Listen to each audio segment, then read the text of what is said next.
देखिए, ऐसा है कि जो जिन लोगों का गणित कमजोर है उन लोगों के द्वारा ही ऐसी बातें कही जा रही हैं।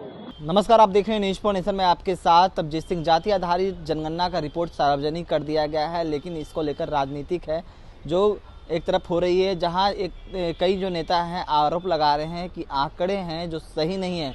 इसी को लेकर जब सवाल किया गया बिहार सरकार के मंत्री आलोक मेहता से, तो उनका साफ तौर पर कहना है कि जो नेता इस तरह के बात बोल रहे हैं उनका गणित है जो काफ़ी कमज़ोर है। पहले क्या कुछ कर रहे हैं आलोक मेहता, पहले सुनिए उनकी बातों को। देखिए, ऐसा है कि जिन लोगों का गणित कमजोर है उन लोगों के द्वारा ही ऐसी बातें कही जा रही हैं। 1931 में जो जाति आधारित जनगणना हुई थी उसमें भी कुशवाहा समाज की जाति का प्रतिशत 4% था। तो प्रतिशत और रेशियो बदलता और बहुत ज़्यादा नहीं बदलता है। जब पॉपुलेशन ग्रोथ किसी दूसरी जाति की अपेक्षा बहुत ज़्यादा होगी तभी थोड़ा मोड़ा परिवर्तन होता है।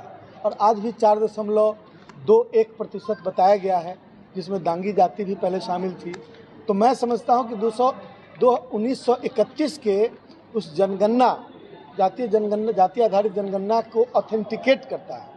और अभी मैं मंत्री रहते हुए मैं बता सकता हूं कि सरकार का यह कदम बिल्कुल ऑथेंटिक है और बहुत तकनीकी है।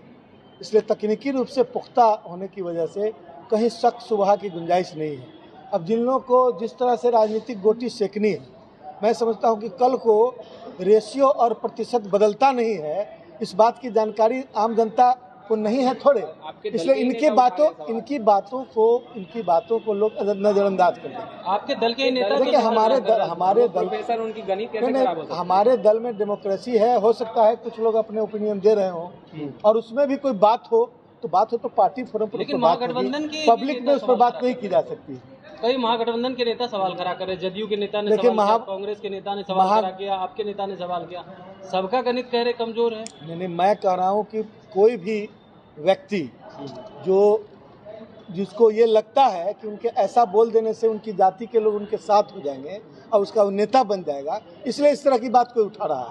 मैं दावे के साथ कह सकता हूँ कि यह जाति आधारित जनगणना बिल्कुल ऑथेंटिक है और मैं भी किसी न किसी समाज का हूँ। और मैं जब उसको जस्टिफाई कर रहा हूँ, इसका मतलब है कि और मैं तथ्यात्मक रूप से जस्टिफाई कर रहा हूँ, तकनीकी रूप से जस्टिफाई कर रहा हूँ। मैं इस बात के इसको आधार बना के बात कर रहा हूँ कि यदि मैथमेटिक्स का थोड़ा भी ज्ञान है तो आप उसको रेफर करें तो आपको लगेगा कि रेशियो और परसेंटेज नहीं बदलता ग्रोथ के साथ।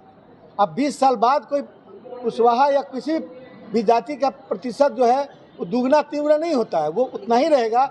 आधा प्रतिशत 1% इसलिए बदल सकता है क्योंकि किसी समाज में पॉपुलेशन ग्रोथ ज़्यादा हो सकता है जीवन स्तर कम होने की वजह से, और किसी समाज में का जीवन स्तर ऊपर होता है तो उसमें माने अब कॉन्शसनेस होता है तो उसमें बच्चों की संख्या कम होती है, इसलिए वो थोड़ा घट सकता है, लेकिन बहुत ज़्यादा फर्क नहीं पड़ता। और ऐसी बात कहने वाले लोग असल में ये इसके तकनीकी पहलू के तरफ ध्यान दिलाकर और उसमें कन्फ्यूजन पैदा करके उसके जो इफेक्ट्स हैं, जो समाज के अंदर इस बात का एक मैसेज गया है, उसको नलीफाई करना चाहते हैं। होठ सूख रहे हैं, गला सूख रहा है उन लोगों का जिन लोगों ने सदियों ये इस बात का जवाब नहीं है कि 85% जो आबादी है उसके सिर्फ 15% लोग सरकारी नौकरी में कैसे हैं और जो 15% हैं उनके 85% के लोग कैसे हैं। इसी बात का भंडाफोड़ न हो जाए इसीलिए इतने दिनों से विरोध करने वाले विरोध कर रहे थे और मैं उसको कंडेम करता हूँ। और वो लोग भी अब पर्दे के पीछे से जाके हाँ कह रहे हैं, सामने में अपने आका की बात मानकर और जो अनाप शनाप जो बयान देना है दे रहे हैं। तो आपने सुना आलोक मेहता जो बिहार सरकार में मंत्री है, उनका साफ तौर पे कहना है कि जो भी अगर नेता इस तरह के बोल रहे हैं कि आंकड़े में गड़बड़ी है, तो उनका साफ तौर पे कहना है कि उनकी गणित है जो काफ़ी कमज़ोर है। जिस तरह से कहें तो उपेंद्र कुशवाहा ने और कई जो ऐसे नेता हैं जो कह रहे हैं कि हमारे यहाँ जाति पूछने भी नहीं आया है, जो आंकड़े हैं वो सही नहीं है, सरकार जल्दीबाजी किए हैं।